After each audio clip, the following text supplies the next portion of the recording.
This podcast is sponsored by nobody. Hey dudes, welcome to Splat from the Past, the only 80s themed horror sci-fi show where things can get totally radical. Oh boy, do I have a treat for you today. Today's interview will be Brenda Currin. Brenda Curran played Nancy Clutter in the 1967 Truman Capote neo-noir true crime classic In Cold Blood. And I am just so excited to have her on today. In Cold Blood's like one of my favorite movies of all time. And she was also in Warren Beatty's Reds. She was in The World According to Garp, C.H.U.D's. She was in the pilot episode of George Romero's Tales from the Dark Side. She's done a lot of great stuff. She's got a a a youth theater festival thingy that she was telling me about in an email. She's an advocate for getting girls started in theater and all of that. And we're going to talk about all the great stuff that she's been in and done in her career. And I'm just so happy about this. And the wonderful Susan DeManti connected us. And I have to give a shout out to Susan. I love her so much, and I'm so glad she did this for me. And it's going to be a great show. So yeah, here is my interview with Brenda Curran. Hi, Tommy. Hey Brenda, welcome to the show. How are you today? Thank you. I'm very well. Thank you for asking. How are you doing, Tommy? I'm doing pretty good, and want to thank you for taking the time today. This is a tremendous honor. Oh, thank you for asking me. My pleasure. I admire what you do. Oh, thank you so much. I'm glad that Susan could connect us. Me too. Thank you, Susan. So going back in time, did you gravitate toward acting early on in your childhood? I did not. I was mainly interested in sports. I love the outdoors. I grew up in Oxford, North Carolina, where the only cultural offerings there were two, excuse me, movie theaters in town. Yeah. The Carolina and the Orpheum. And they would play the same cowboy picture 6 weeks in a row. So I would go to see that cowboy picture every Saturday, and we definitely played cowboys and Indians, and imagined all kinds of different characters. As I played, on my tree horse, and but no, I in fact I had a bad stutter, and and so I went to a camp when I was 12, and I went to this camp because it offered horseback riding and swimming and archery, riflery. But what I didn't expect was as requisite as all the other activities was dramatics. Yeah. And I made this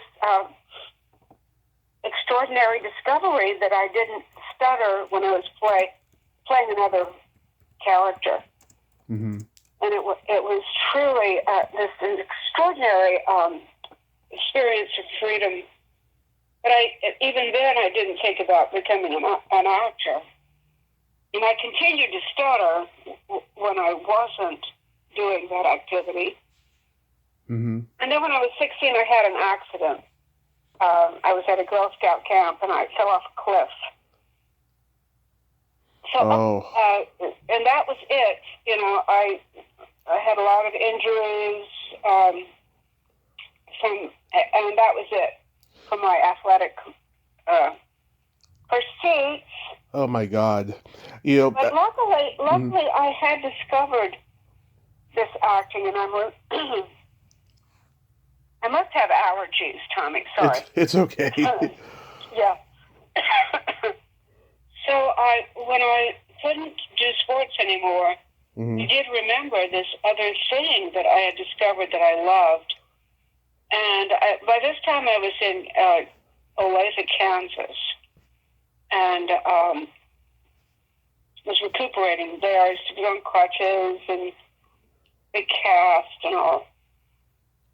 So I went to the English teacher's room, who had a drama class after school.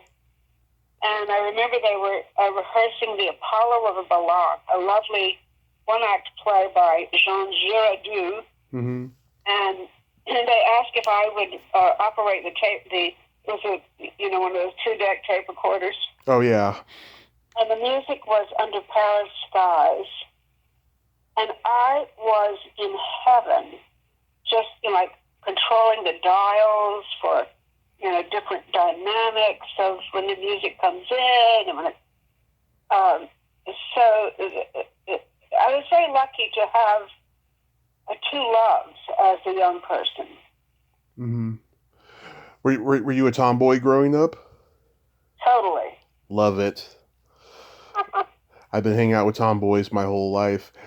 Really? Where did you grow up? I grew up in San Mateo, California. Oh, wow. Yeah. And yeah, wow. God, when that happened, when you fell off that cliff, I mean, you read my bio. I've had a car accident, so I can imagine it was the same traumatic thing that you went through there with that. Well, I just listened to your interview with, what's his name? Richard? Richard. No, Swan. Robert Swan. Yeah. Robert Swan. Yeah, I really enjoyed it. Oh. I heard about your accident, and that is, I mean, that you were in a coma for 30 days. Yeah. Well, yeah, it's life-changing. Mm-hmm. Was it for you? Oh, yeah. I mean, everything that I'd been through up to that point with alcoholism and everything, it went right out the window. I mean, I was handed a slice. I was handed a slice of humble pie, and I had to eat it. And yeah, it was. That's very intense. It's very intense. Yeah, people don't know what it's like until they've been through it. It's profound. It's life changing. All of that. And I never thought I would ever be. My whole goal, my whole life was never to break a bone, but I broke several bones in that accident, and yeah, I just never thought I would go through that. But I'm glad I did. Otherwise, I wouldn't be here right now. No. Well. Yeah. Good for you. Good for you. Thank you. So you attended the University of Kansas. Is that where you kind of got the acting bug? I took the acting bug there. I wasn't really ready to go to college, but there I was at the age, and I was deemed a Kansas resident. So Mm-hmm. I think it was like $234 a semester. Uh-huh. So, it was like just a no-brainer. And then I had some cockamamie idea that I wanted to go into pre-med, and I didn't, I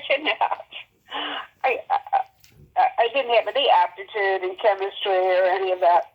So I showed up at the theater department when they had this massive, like everybody who's ever wanted to be in the theater at University of Kansas, show up at Murphy Hall, sit in the house of this beautiful theater, and you'll fill out an index card, and we'll call your name when it's your turn to audition. So I choked because I didn't trust that I wouldn't stutter. Yeah. So I signed up for a props. And so I was too scared to audition. But somehow by that second semester, I had found my way. I guess I auditioned for some children's play, and played, the old grandmother and hammed it up. Mm-hmm. And one friend's, I toured the state with that show with the group, and Mm-hmm. so I really found I found that home for myself in the theater department. Yeah. Was did any of your classmates go on to become successful in acting? I'm sure they did, maybe not like big names, but Yeah. Because I've talked to so many people, I love character actors and I love journeyman actors. I'd probably know some of them if you knew any names, but if you don't, that's okay. well, Hoyt Caston, Nancy Marcy,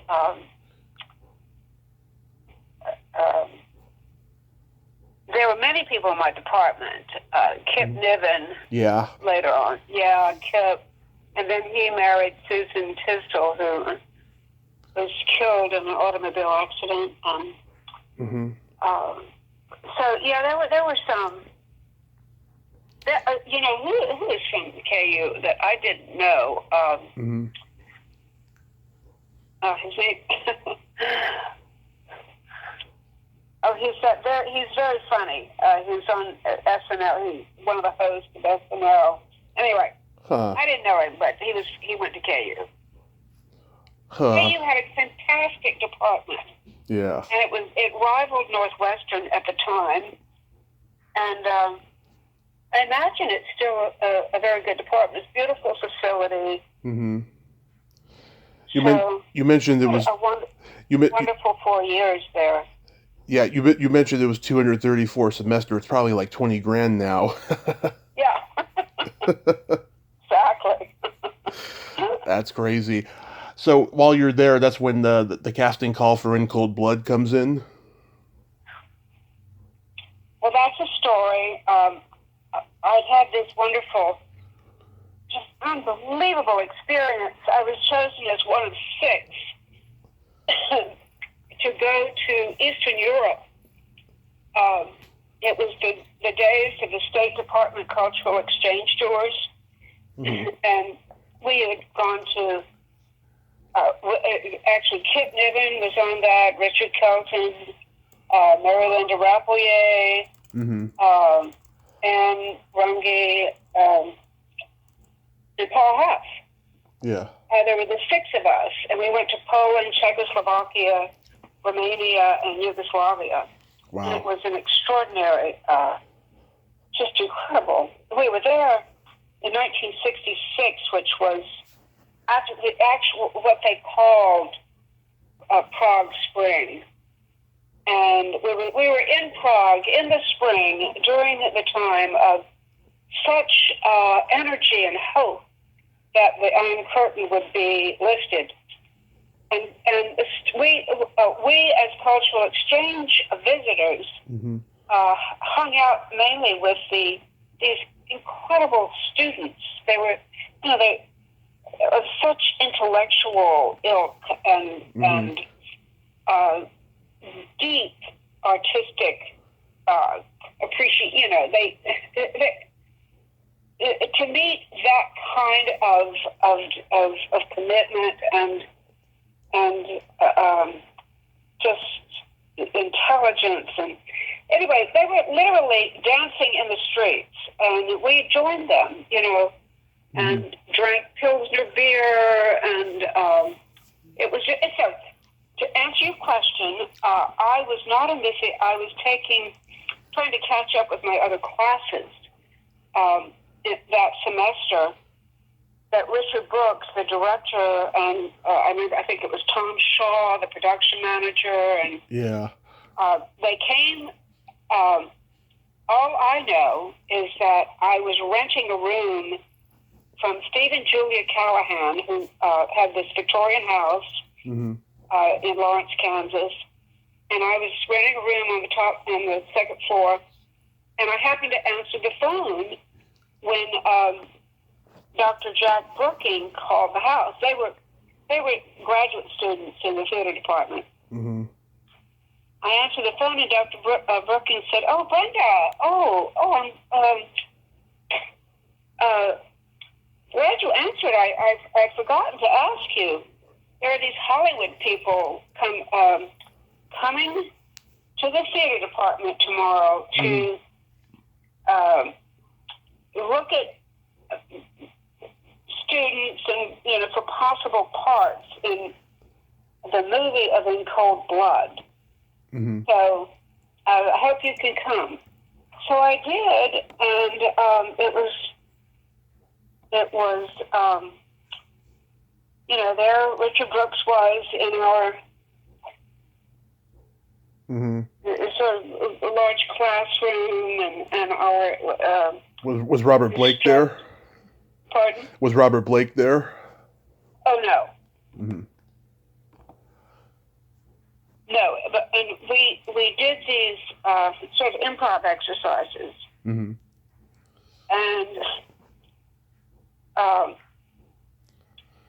I was one of the people that he asked to see again after lunch, and then after lunch we did little scenes in an actual theater, and he did come up to me afterwards and he said, I forget, it's something, we, thank you very much, we like you, and could you send your picture and resume? Well, I didn't even know that terminology, and I called my mother and asked if she would send my high school graduation picture. And then I wrote this very sincere note. I mean, in terms of my resume, I've been to Eastern Europe. Yeah. I presented all that very, very sincerely, and then I didn't hear a word for many months until it was the winter. I think it was a February day. I was snowing, Friday afternoon. No, it was in November. And I was in an art history class, a large class where the lights were out, and I was showing slides. And someone came in and found me and tapped me on the shoulder and said, "Brenda, those Hollywood people are back. They want to see you." So I leave and run down Lawrence is one of the only hilly places in Kansas. Run up and down hill to Murphy Hall, where I believe it was Tom Shaw that was there. Not Richard Brooks was not. And he said, "We want you to play the daughter in the movie." So that was that, and I was so excited. I didn't have anybody to tell, and I sort of went running through campus, and I ended up going to the infirmary and found some nurse who had treated me for one thing or another, and told her, and so that was how I found out. Had you already read the book? Oh yes, I had read the book before I knew anything about the movie. So I had a real innocence in terms of experiencing it, and I read it in my room in the house where I rented from. And I had such a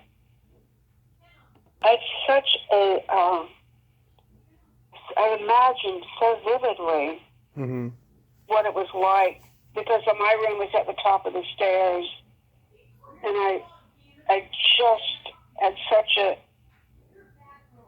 just imagined what it was like for Nancy to hear those footsteps coming up those stairs to kill her. Yeah. Yeah. Yeah, I mean, that book was so legendary by that point that a few years later, Groucho Marx told Truman Capote on the Dick Cavett show that it was a brilliant book. So that's how brilliant that book was, that you got a great comedian like him telling Truman Capote. I never heard that. Oh, yeah. I've seen that episode of the Dick Cavett show. What? Groucho Marx? Yeah. Well, it's probably one of the only serious moments he ever had. But I know he was a very smart man.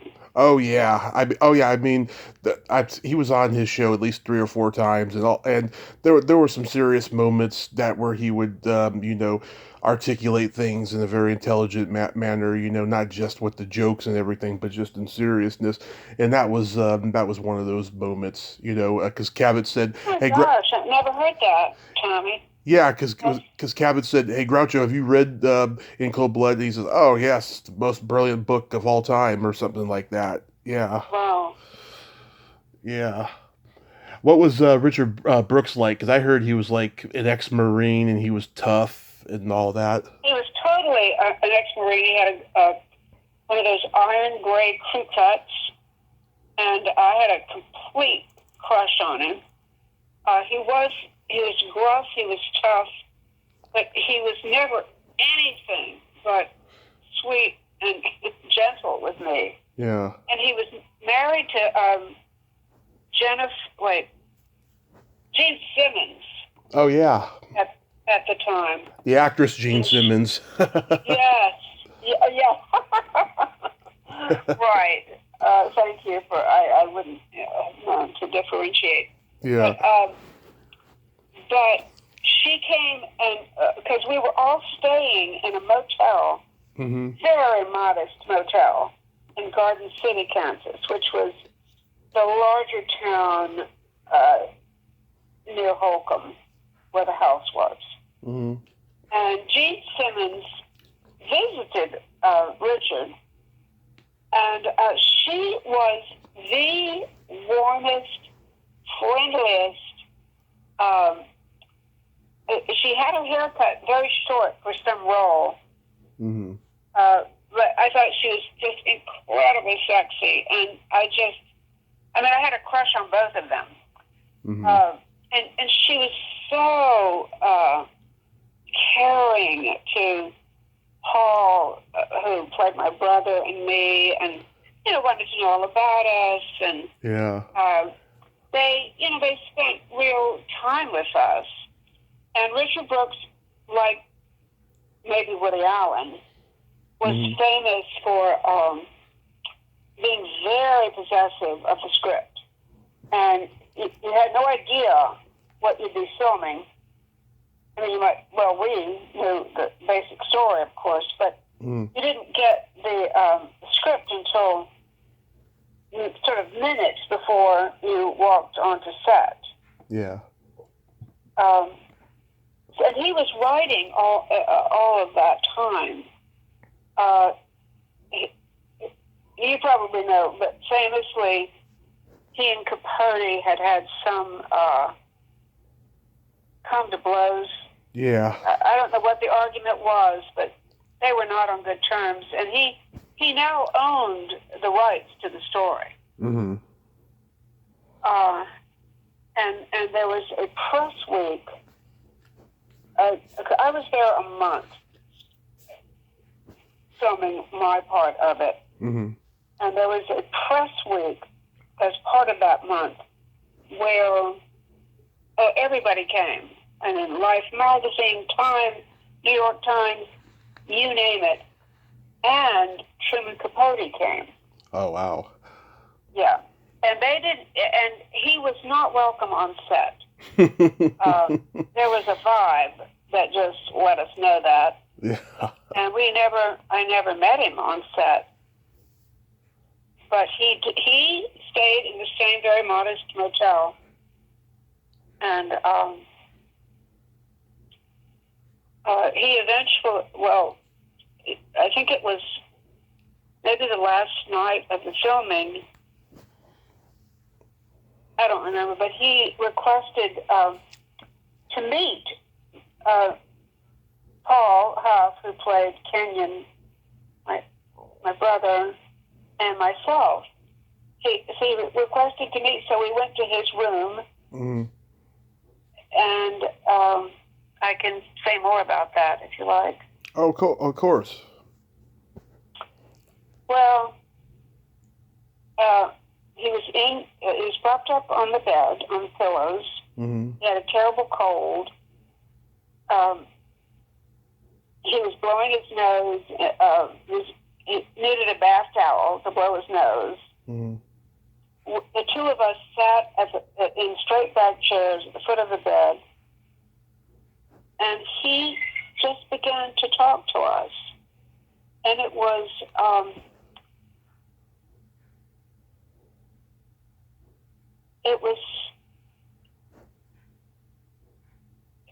he needed to talk.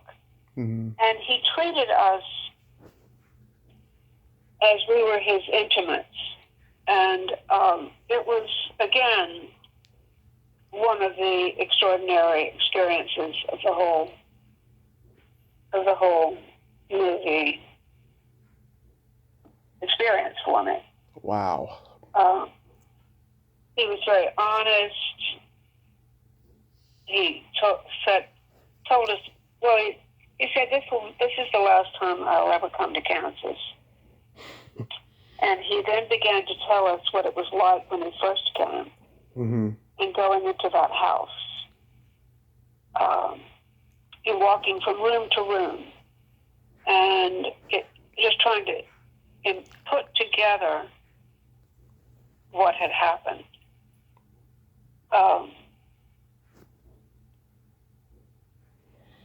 Wow.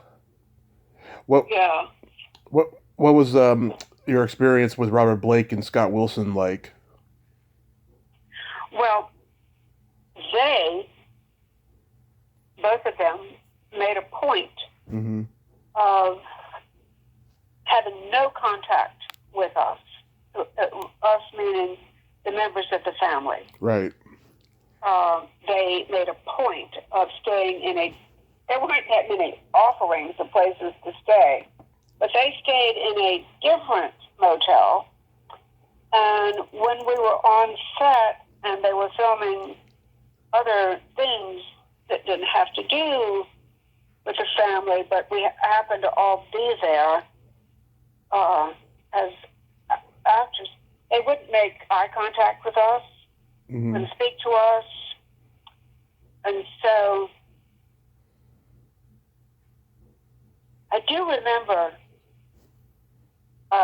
during this period, it was the springtime that they were filming it. I think it was April. Mm-hmm. And Conrad Hall, the great cinematographer, because I was rooming with Mary Linda Rapelier, and it was the spring afternoon. We had our doors open, and he walked by, and he was looking at a strip of film, Mm-hmm. and he said, "This guy, even his mistakes are right." And he was referring to Scott Wilson. Yeah. Because he was a bit of a whipping boy during the shoot. Brooke seemed to pick on him and was not overly pleased. Yeah. I think it's an extraordinary performance by them both. I think so too. Yeah, I was going to meet Scott Wilson at a Comic-Con, but he canceled, and then he died a month later. I was so disappointed by that. Oh, that just killed me when he died. Yeah, he was such an underrated I'm actor. sorry you didn't get to meet him. Yeah, he was such an underrated actor. I heard Robert Blake tell once on a talk show that the scene where he opens up about his past, where he's looking out the window with the rain coming down, he did a take where he was crying, and then Richard Brooks told him, do a take without crying, because the rain are his tears, and he's a cold-blooded sociopath. And that just made it even better, he said. That whole thing. I never heard, I kind of know that story. Yeah. That was when he was, just before he was hung. Right.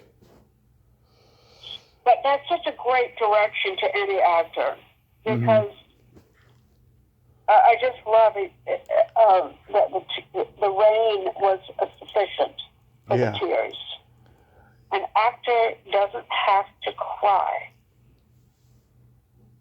Yeah. I thought And that it was, I mean, at Conrad Hall, I think it was an accident. They looked up and saw what was occurring on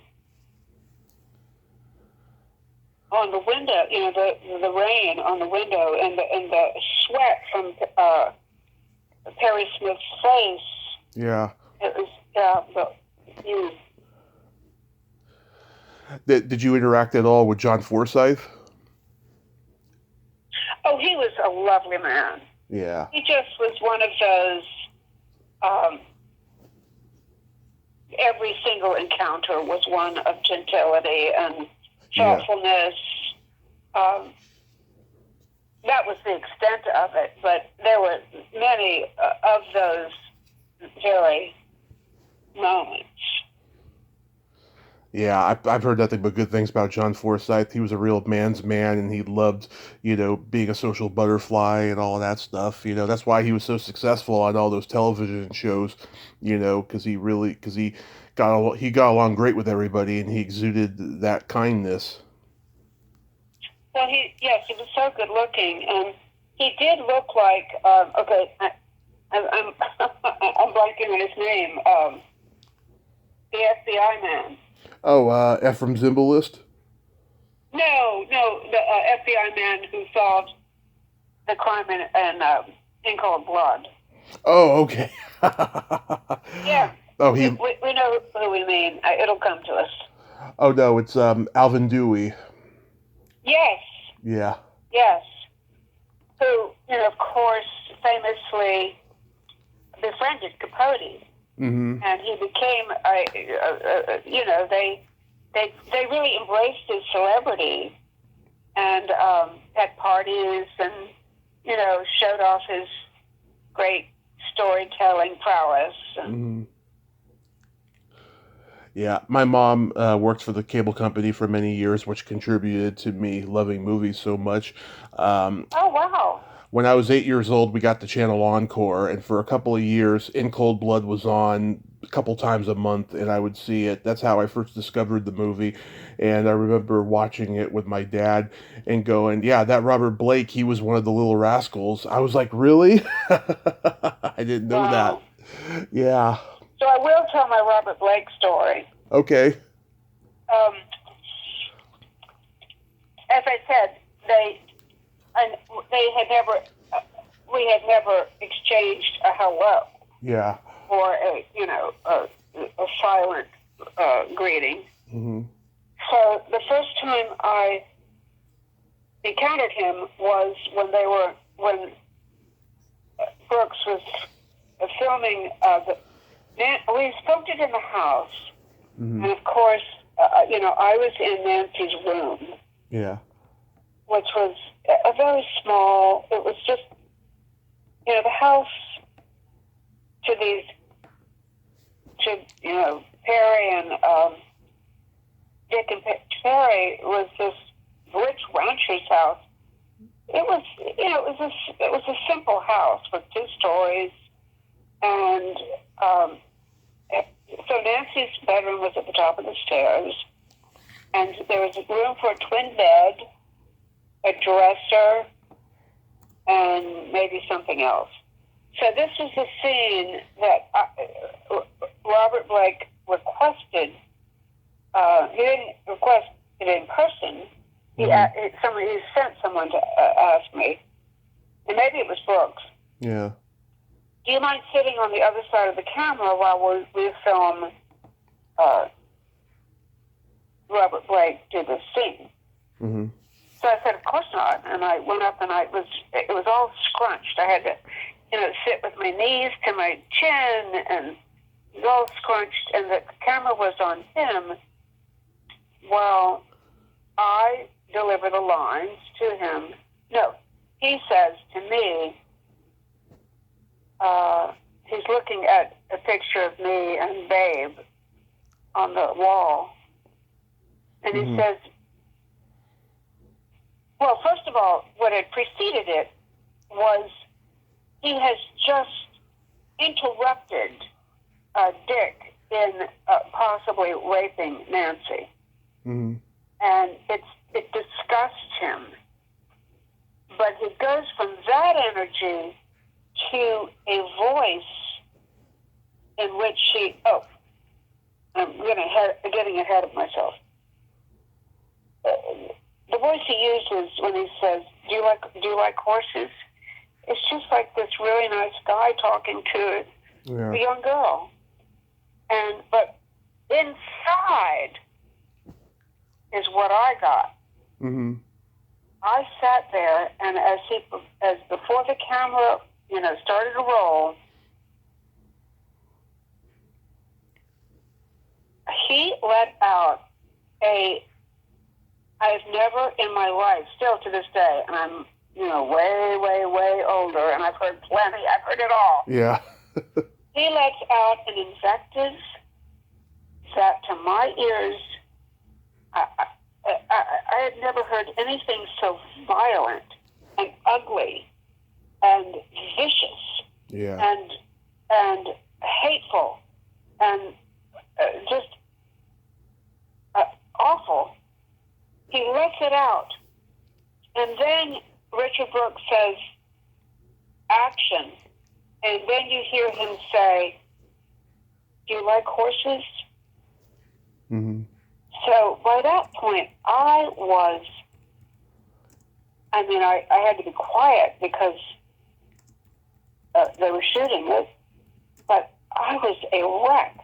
I broke down, I sobbed, I tried to control myself, but I was just, something about it just really, really got to me. Mm-hmm. And from that moment on, after they shot his scene, I went and sat on the bed of Ruth Stories, who played Bonnie Clutter. Mm-hmm. Went and sat on her bed and just tried to collect myself. And he came in and sat beside me. And what did he say? He was so loving. Mm-hmm. And he just said, he said, "You're a nice actress." Oh. And from that moment on, we formed a bond that lasted, say maybe on and off a year past the time that film was released. Yeah. No, actually up to the time he came and was doing a press tour. I had moved to New York. Mm-hmm. And he was staying at the Sherry Netherlands, and called, and we met, and but from that moment on in Kansas, he reached out to me. We had a bond. Yeah. That's good. I mean, that's better than most stories I hear about Robert Blake, Well, he has that in him. And, in fact, I already knew it, because in sitting around that claustrophobic house, mm-hmm. and I say claustrophobic because they blacked out the windows for the week-long shooting of the murder scene. And we were all trapped in this. But I would hear him go into the other room and call, that was way long distances, no cell phones. It was just whatever phone was hooked up in a house he'd have to use. Mm-hmm. And I'd hear him call his family. Oh. And I'd hear him talk to his wife and his children. Mm-hmm. I think his children were small. And I could hear how wonderful he was with his kids. He was very animated and loving, and obviously played games with them on the phone and talked in funny voices. And so I had gotten that side of him, and it it is a side I got to know. That's good. That's good. Yeah. When the movie came out, did you get good notice and reviews? Did you get a lot of offers? No, it wasn't like that at all, Tommy. First of all, it had been over-publicized. Mm-hmm. It it had been on the cover of Life. People, they were like OD'd on In Cold Blood. Yeah. It opened without any fanfare. It was a black and white movie. It opened at noon at Cinema One without any opening fanfare at all. And it opened the same 2 weeks as The Graduate and Bonnie and Clyde. I think These that became, In Cold Blood was a non-event. Yeah. It came and went. It was a kind of a documentary stuff. Yeah. Nobody cared. Yeah. The amazing thing is, like you as a kid, that it endured. That is the amazing story. One of the amazing stories about In Cold Blood is that despite the fact it was overshadowed by two very sensational, like groundbreaking movies, Bonnie and Clyde and The Graduate, and that's all anybody was talking about. Mm-hmm. Nobody wanted to talk about this, Yeah. Nobody wanted, it just was a non-event. It came and went, and that was kind of that. Yeah, it was a box office failure, but it got great noticed critically, at least. I mean, it wasn't put on those lists of like the biggest failures of all time because the great reviews is what made it great. Well, they weren't all great reviews. I'm sure there were some bad ones. Yeah. Yeah, I think like Pauline Kael and I don't know who, but it was. It was just, by this time, let's see, what was I doing? I come to New York. I was living in New York. I was studying with Uta Hagen. Mm-hmm. I was working at Macy's. I ended up getting married and unmarried and started working in the theater. Mm-hmm. So you studied with Uta Hagen. What was she like? Brilliant. Mm-hmm. She's one of the great, great teachers. Yeah. Because not only was she a great actress, but she really knew how to teach. Mm-hmm.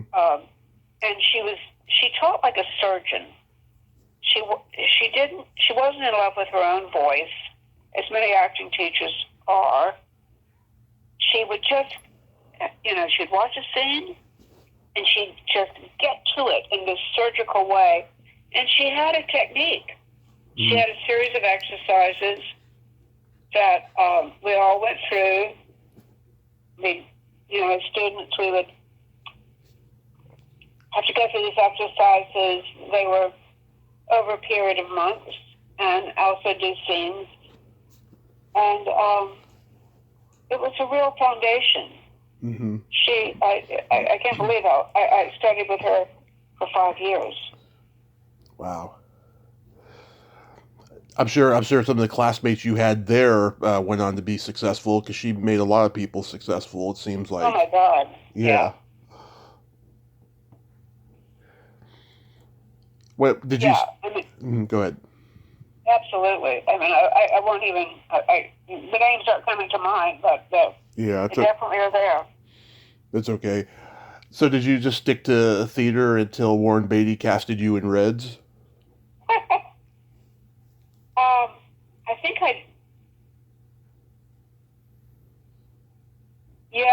I was doing Miami Theater, and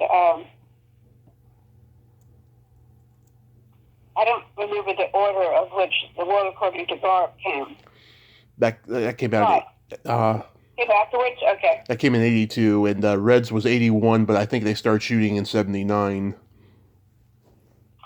So I went to a friend's play at the Public Theater, and that's when Warren Beatty and Diane Keaton were a thing. Yeah.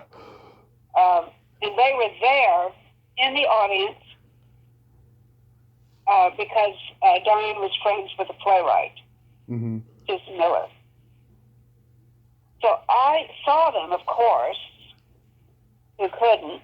It was a smallish theater, and had intermission came, and I saw him at the concession stand, and I'd heard all the stories about him, and I was weirdly like, I'm going to just ignore him. I'm not going to even pretend. I'm going to pretend that I don't see him. And so I thought I had. So a few days later, I get a call on my answer. I get a message on my answering machine saying, "Please call Warren Beatty," and they gave a number. So I think this is a joke. And I call the number and say, hi, it's Brenda Currin. Could I please speak to Warren Beatty? And the other voice says, "Oh, I'm sorry, he stepped out just a minute ago. Could I have him call you back?"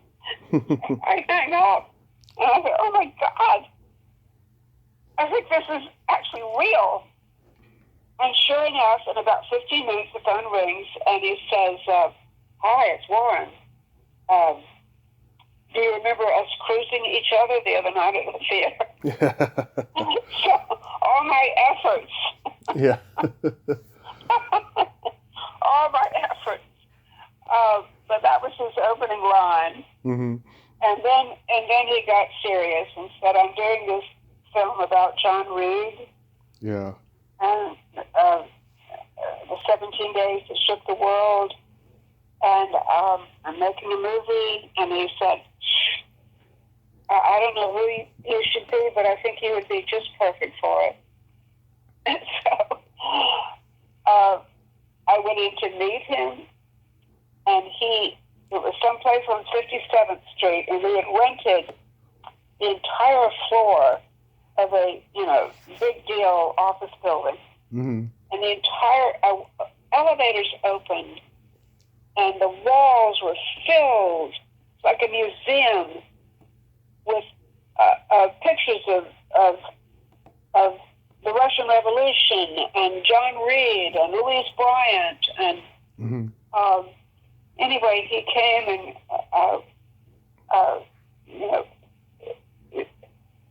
got me out of the reception room and took me into his office, and the great D.D. Allen was there, the editor. Wow. He introduced me. I know. It was really a wow, Tommy. I mean, I only know these things in retrospect. Yeah. But the two of them walked me like all through these incredible blow-up photographs, and he said, "Why don't you do some research and decide on a character that you should be?" So, God. So I leave, and I take, I'm so gullible. Yeah. And so I take this, to really take this to heart and do all this reading up on the Russian Revolution. And finally, I call him, and it took me a lot of courage to finally actually have that moment. And Tommy, I forget what I said. I know who I should be. And I mention a character, and he just starts to laugh because it's some Russian character. He said, no, that's not what I'm saying.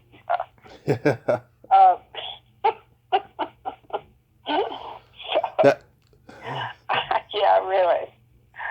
So I ended up kind of being one of the groupies to Eugene O'Neill and John Reed in the Provincetown Players, but I had a great time. It was quite something. We filmed it in London at the Twickenham Studios, and I was at the catering tables, and Jack Nicholson, who had not been on set because he was busy doing something else. Yeah. Comes, I was much younger then, of course. And he comes behind me and he says, "Do you want to meet Ming?" So I didn't know what he meant, but I said, "Sure." So I follow this man, this legendary, and he's just, full of life, and there's just nobody like him. And we walk across the acres of Twickenham Studios to this other film being made, and forgetting his name, but a great actor that he happened to know and wanted to say hello to was playing a character named Ming, and I can't believe I can't remember his name. Not Gene Hackman. Who? Not Gene Hackman. No. Someone more exotic. That's okay. Well, okay. But and maybe it was my age or something, but everyone was just so friendly and inviting,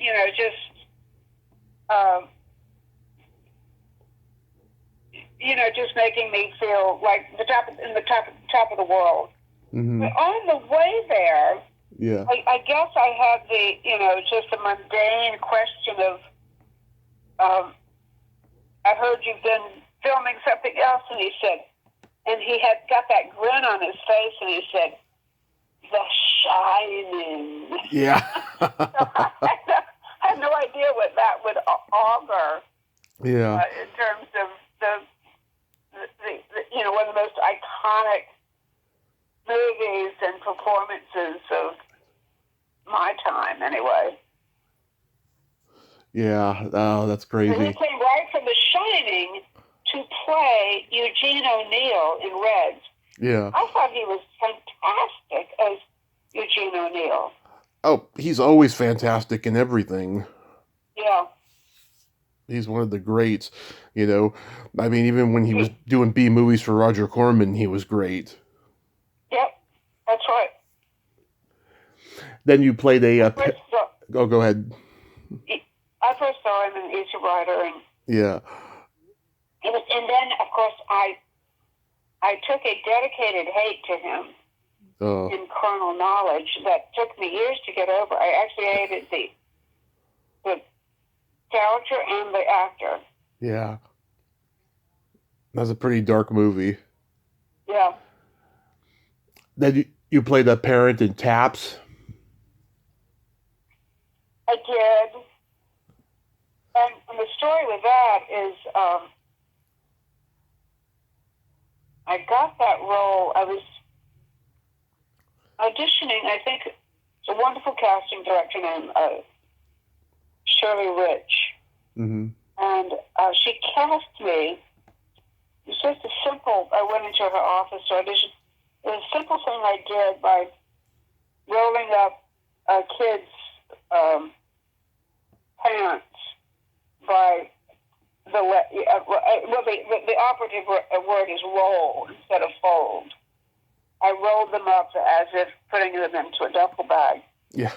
And I think she had liked me from before, but she just loved that gesture. So the story about Taps is that, it was kind of a nondescript parent. However, the big story for me on Taps was Tom Cruise. Mm-hmm. It was his first movie. He was the cutest, the sweetest, the nicest boy who knew how to treat women of a certain age. I wasn't that old, but he never appeared where he didn't catch my eye. Yeah. And, just give us a like a reassuring smile too. And it's just the kind of boy that I adore. And later, I moved to LA. I was kind of recovering from a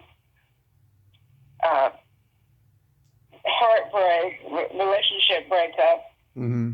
And I was just trying to keep it together.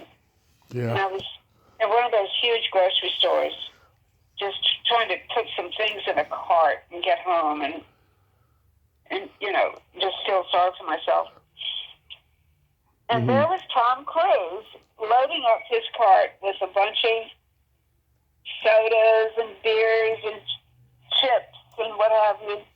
And he said, he was all from, he said, hi. And he said, I'm giving a party tonight. You want to come?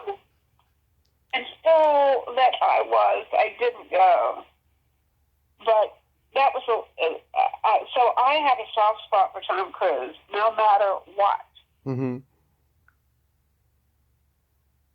That was after he had done Risky Business. And he still was this really, kind of great kid. Mm-hmm. He was, you could tell he'd been raised by women, and he just knew how to, he really did light things up. Mm-hmm. Without the camera on him. I just have a soft spot for him. Oh, yeah. I talked to Billy Van Zant, who played Bug in Taps. He told me him, Sean Penn, and Tom Cruise, they happened to find Lucille Ball's house, and they were practically stalking her. They were waiting for her to come out. They were parked outside the house. Oh my God! Yeah, they're 20-year-old guys, just starstruck. Yeah. Well, that's what he was. He was he couldn't believe his good luck. There was nothing conceited about him. Yeah. And it was, for Sean Penn, and Tom Hutton was the most well-known. Mm-hmm. Tim Hutton. Timothy Hutton, yeah. Timothy Hutton, yeah. And they were all nice, but he was winning. Was my favorite. He was winning his Oscar for Ordinary People when he was doing this movie. Yeah, exactly. Yeah. The other story about Taps is that I don't know why, but I negotiate. I must have been between agents because I negotiated my own contract and did a stupid pickup and whatever the phrase is. Mm-hmm. In other words, it wasn't a run of the contract thing I signed. I had a choice. Mm-hmm. And I would have, I would be rich by now if I had made that other choice. However, I had been cast in The World According to Garp. Mm-hmm. And as luck or karma would have it, where you go for a long time without anything, and then two things conflict. I had been sort of stuck in Valley Forge, in this hotel or something, with their not using me, mm-hmm. and I got the call for. You never know when the first day shoot is going to be, yeah, or a job that you've accepted. So I get a call, I get notification that I am expected on the set of The World According to Garp the next day. Wow. Tommy, I left without signing out. Mm-hmm. I just knew I had to get to that other set. It meant traveling from Valley. I don't know how I got there.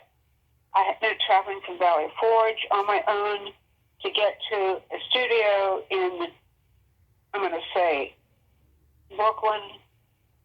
I show up for the first scene of I'm supposed to be in the world according to Garp. They throw on a nurse's uniform. I mean, I bid for a fitting. Yeah. Put me into a nurse's uniform. Yeah. The white shoes and the white stockings. They give me a gun, with a blank, and say go. And I'm self-conscious about my feet, especially one of them from the accident. And of course, the camera is showing my 2 feet coming down the steps. And I come into that wrestling match with all these, everyone, there are all these kids wrestling gear, and Robin Williams is at the other end. This is all it's all, it all happened so quickly. And all of a sudden, I'm, pointing a gun at Robin Williams, and he's looking at me and saying, I say, oh! He says, who? And bang! And then all the wrestlers tackle me. Yeah. So they had to shoot that twice because one of the boys playing the wrestler laughed. Yeah. So everything was perfect except for that we had to do it again. Yeah. And thank God it went well. Well, right afterwards, I was called up into the makeshift executive's office. Mm-hmm. And there were these people from 20th Century Fox and the other one, Warner Brothers. Yeah. Yeah. And they were treating me like a deserter from a task, and threatening to sue. And if that scene had not been shot, was in the can, they were happy with it, I don't know what would have happened. But they decided to drop the suit. But there you go. I mean, Wow. We as actors, we try to make it all work, and we cut corners. That I try not to do it anymore, but that was possibly very serious. Yeah. I think if I had known what I know now, I would have had a nervous breakdown rather than do what I did. Yeah, I talked to one of the wrestlers in the world according to Garp. Really? Yeah, this actor, Joe Rubo. He told me that when the camera wasn't rolling, Robin would go into like a 30-minute improv and make everyone crack up. And, and then once it was time to set up the next shot, he would just completely go back to being reserved and focused for the character once George Roy Hill said, okay, Robin, it's time, Well, that's exactly my story, Tommy. Yeah. That was my first day, but then I stayed several weeks on the set, or we had different locations. Mm-hmm. But that was the minute George Roy Hill would call, cut, Robin would launch into entertainment for the crew. Yeah. And it was almost his way of preparing. Mm-hmm. And then George Roy Hill would say, set up, rolling, and then exactly what the wrestler told you. It happened over and over and over again. It was a condition almost. And however, he did what he needed to do in order to keep his equilibrium and prepare. Yeah. And that was to all out perform, make people laugh. Everyone was hysterical. Mm-hmm. As opposed to it was quite the phenomenon. Yeah, he was just a gifted, talented man. Just there was no one like him. Nope. Speaking of gifted and talented men, you worked with John Candy in Going Berserk.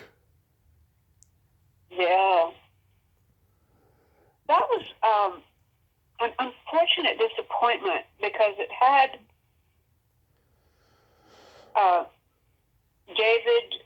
David Steinberg, Eugene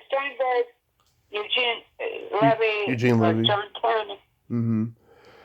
All these gifted improv guys were in it. They lost their nerve somewhere along, like cutting it, and they tried to I don't even know what that movie's about. I don't think maybe haven't ever watched it. But, I don't know what it's about either, and I've seen it many times. Oh, well, good.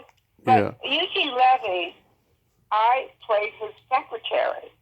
Mm-hmm. And it was just supposed to be a day's work. And he came in and he had something to say to me as the secretary.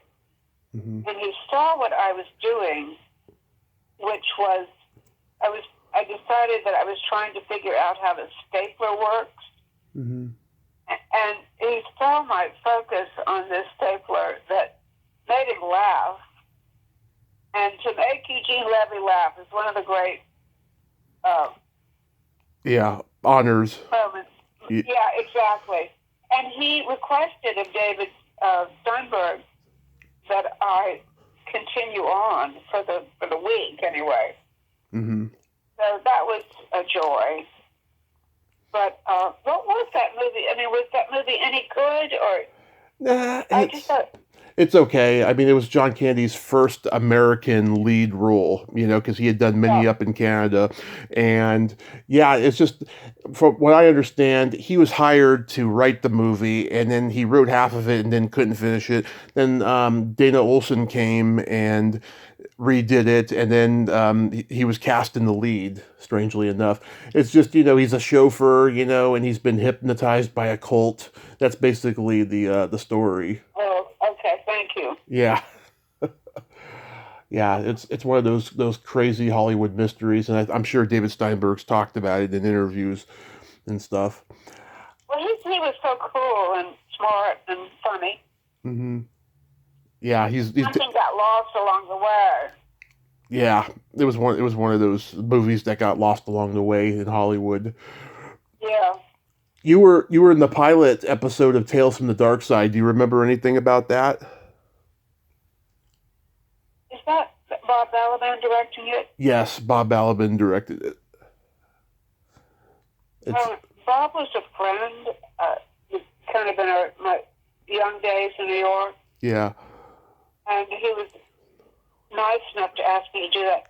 I don't remember it, John. Refresh my memory.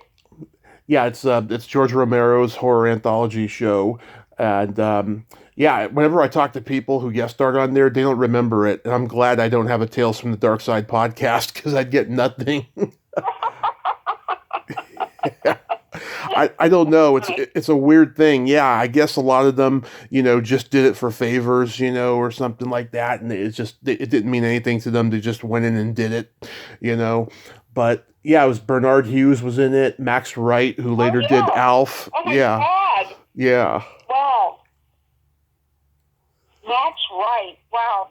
Yeah. I did The Cherry Orchard with Max. Mm-hmm. He was a wonderful character actor. Yeah. Very funny. Did he have a film and TV career? Well, he was on Alf for 4 years, and he hated that notoriety at the time because, the technology of working that puppet every day was just tedious. They were on set like 16 hours, a day. And it got to a point where he actually grabbed Alf by the neck on set. Yeah. Yeah. It's sad that he passed, though, but he did have a pretty good career in film and television overall. Oh, he was a fantastic character actor. Yeah. How about making C.H.U.D, playing the landlady? Well, nobody knew what that was, and the fact that it has become a so-called cult classic is, it was just one of those jobs I got, and it was shot, I think, on the Lower East Side of New York. Mm-hmm.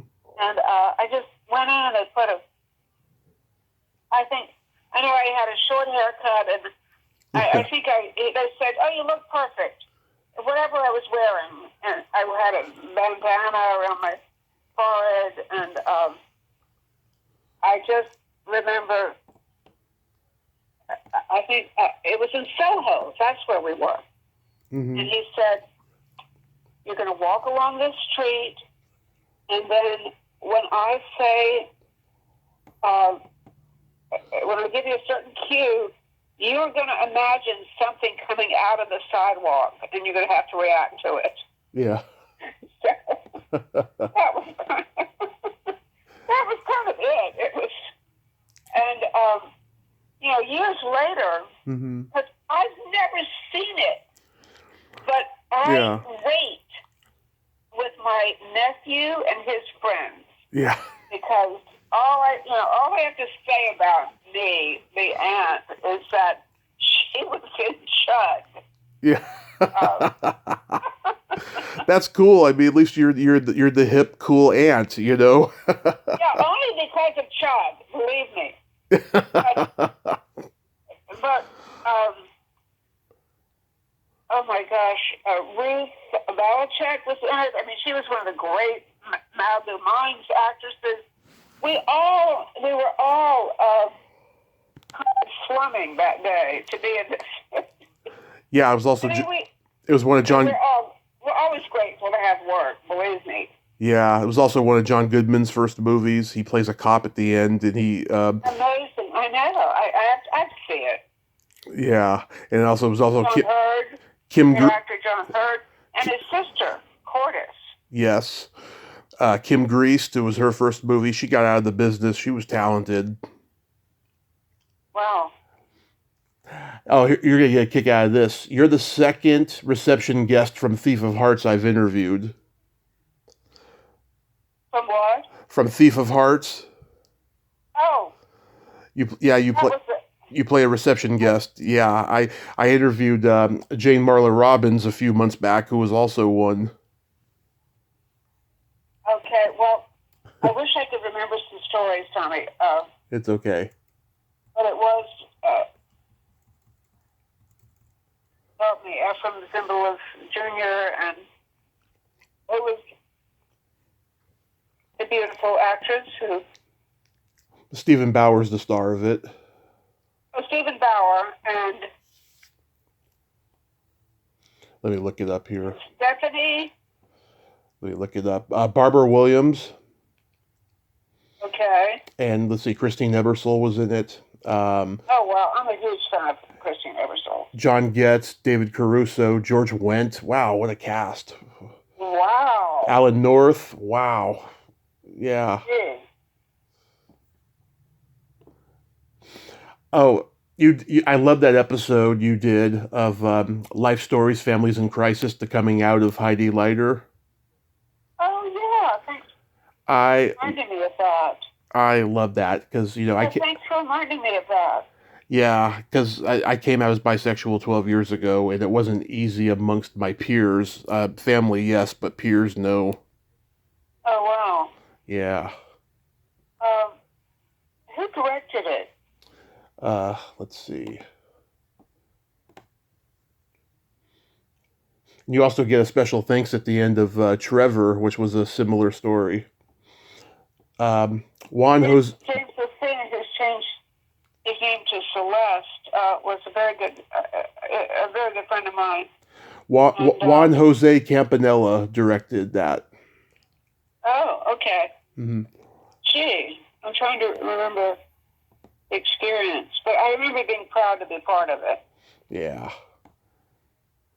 So you had a one-woman show for a while called Sister and Miss Lexi?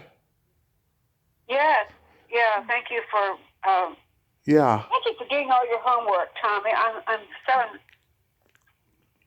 so impressed. Oh, thank you. No, it just with the hundreds of interviews you've done.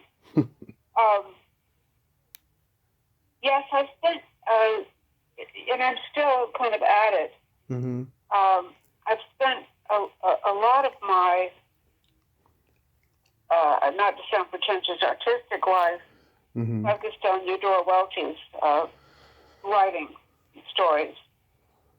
So that was done during a period where I felt like the phone wasn't ringing, and I thought, I really, I need to not be dependent on what others hiring me. Mm-hmm. So I identified, what I loved in terms of material, and I started with one story, a famous story called Why I Live at the P.O., and did that, and it was a success, and the producer said, you need to flesh out the evening.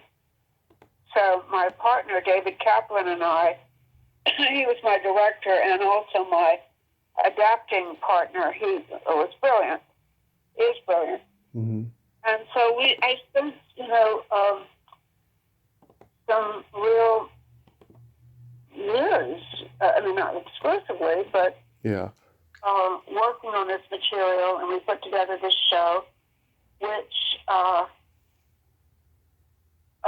went, did kind of stages, and then just like out and out did it at the Chelsea West Side, hired a press at the last minute, decided, well, all this work I put into it, might as well, spend $500 to hire a PR guy.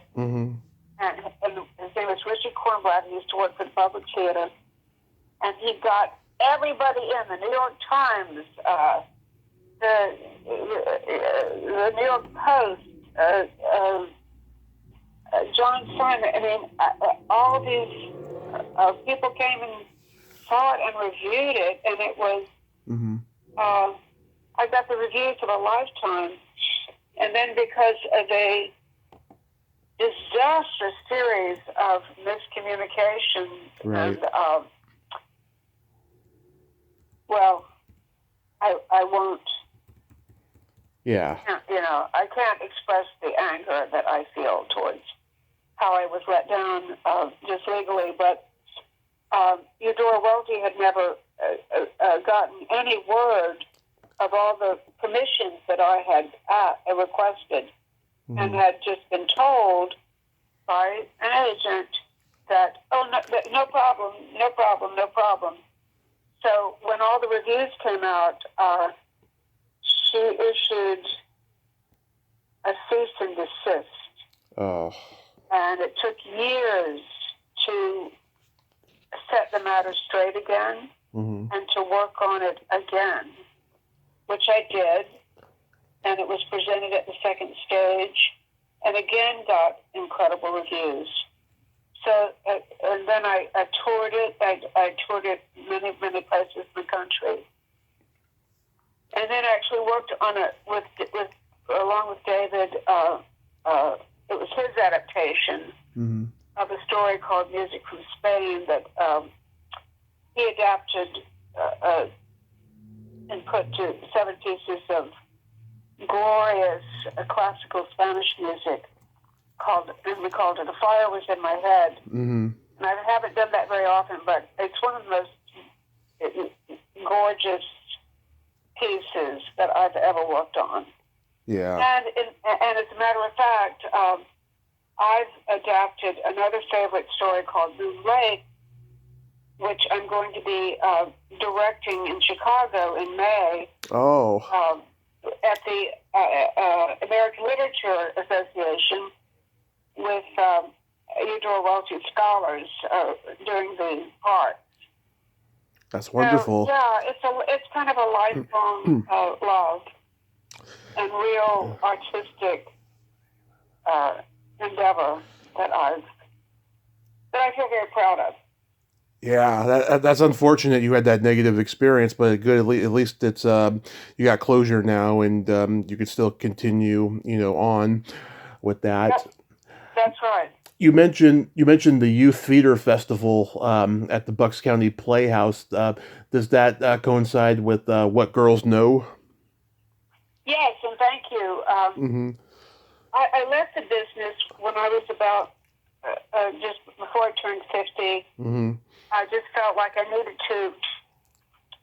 I felt like my world was getting smaller, being, a certain age as an actress, Mm-hmm. and I knew that wasn't good enough. So I went back to school and got a master's degree in anthropology, Mm-hmm. back to Hunter College in New York, and that was associated with the Graduate Center. I did my field work in Chiapas, Mexico. And then when I was working on my thesis, I decided, I met my partner with whom I co-founded What Girls Know, which was a theater program for the healthy development of adolescent girls. Mm-hmm. And Jessica Balboni and I founded it, and it was just the right time Mm-hmm. in terms of attention on the crisis that adolescent girls go through. Right. And consequently, we were funded almost immediately and established the program in New York City. Then Jessica went on to actually become the education director at the LA Symphony. So she moved from. So I was kind of on my own, and then I took the program to different parts of the country, and it found its home in New Orleans.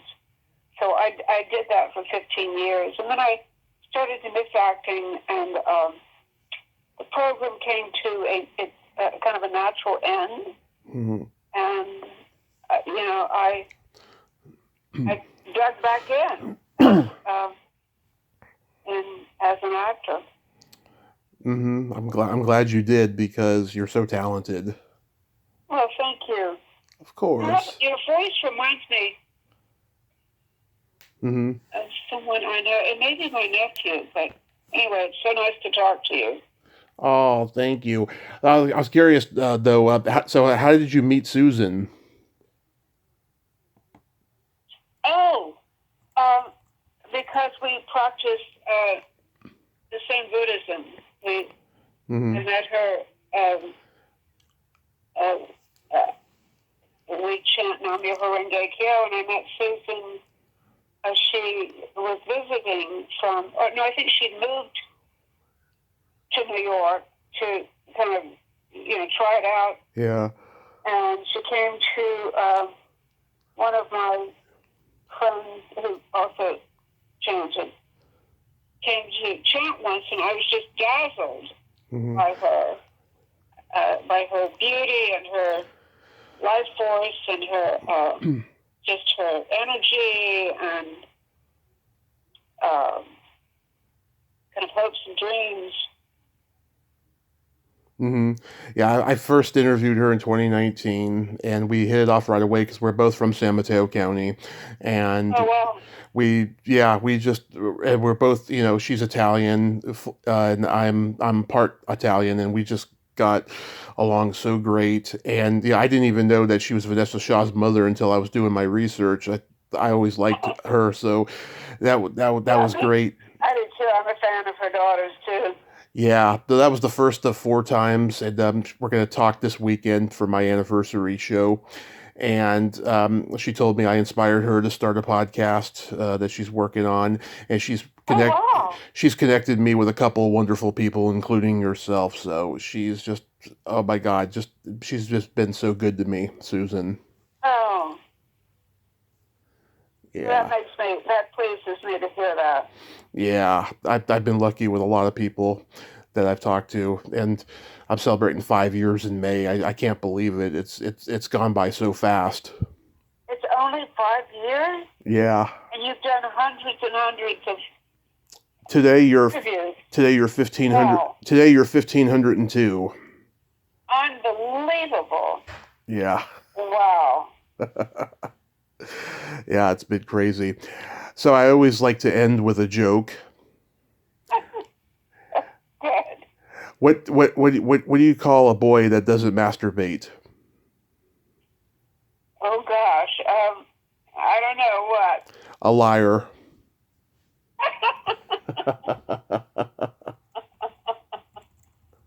I wish I thought of that. Yeah.